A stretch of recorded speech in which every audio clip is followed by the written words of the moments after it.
మృతి నందు మృతులు ధన్యులని వ్రాయమని పరలోకము నుండి ఒక స్వరము చెప్పగా వింటిని. నిజమే, వారు తమ ప్రయాసములు మాని విశ్రాంతి పొందుదురు, వారి క్రియలు వారి వెంట పోవునని ఆత్మ చెప్పుచున్నాడు. హల్లెలూయా. మరి మా పెదనాన్నగారి యొక్క ప్రయాస అంతటిని కూడా విడిచిపెట్టి ఆయన ఆత్మ దేవుని దగ్గరికి వెళ్ళిపోయి నెమ్మది పొందుతుంది. హల్లెలూయా. ఇదెంతో గొప్ప ధన్యత, ఎంతో గొప్ప సంతోషం. క్రైస్తవులు కన్నీరు కార్చే కన్నా ఆనందించడం మేలు. ఎందుకంటే పరలోక రాజ్యపు ద్వారములు తెరవబడి ఆత్మ కోసం ఎదురు చూస్తాయి. వీరు దేవుని కలుసుకుంటారు. మా పెదనాన్నగారు దేవుని కలుసుకున్నారు. ఇదెంతో గొప్ప ఆదరణ, ఎంతో గొప్ప సంతోషం, ఎంతో గొప్ప సమృద్ధి. మరి దేవుడు ఇలా అంటున్నాడు, ఎవరైతే ఆయన రాజ్యంలోకి వస్తారో వారు నిత్యము పాటలు పాడుతూ, నిత్యము దేవుని స్తుతిస్తూ, నిత్యము దేవుని గణపరుస్తూ ఉంటారు. అది చాలా సంతోషం కదండి.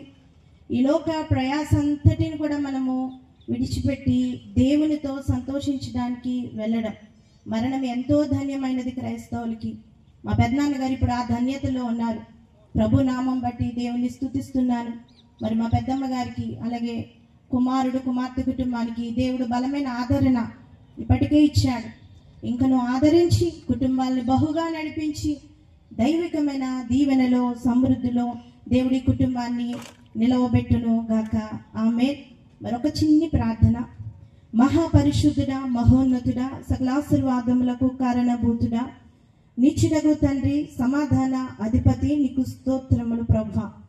ఇదిగోనైనా నీ దీన దైవస్థ దాసురాలకు నువ్విచ్చిన ఈ సమయం బట్టి నీకు వందనాలు ప్రభువా. మా పెదనాన్నగారు నీ సన్నిధిలో ఉన్నారని మేమెంతో సంతోషిస్తున్నాం. ఎందుచేతనగా మానవుని ప్రయాస ప్రయాణము తుదకు పరలోక రాజ్యము దేవుని సన్నిధిలో గడపడమే.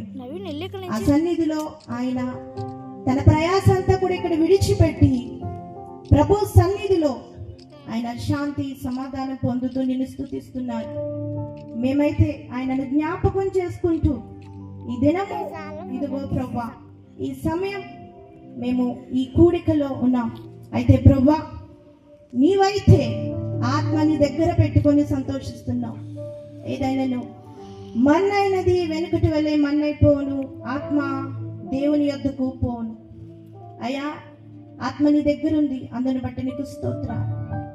మా పెద్దమ్మని ఆదరించు ప్రభువా. ఆ బిడ్డని మీరు హత్తుకో.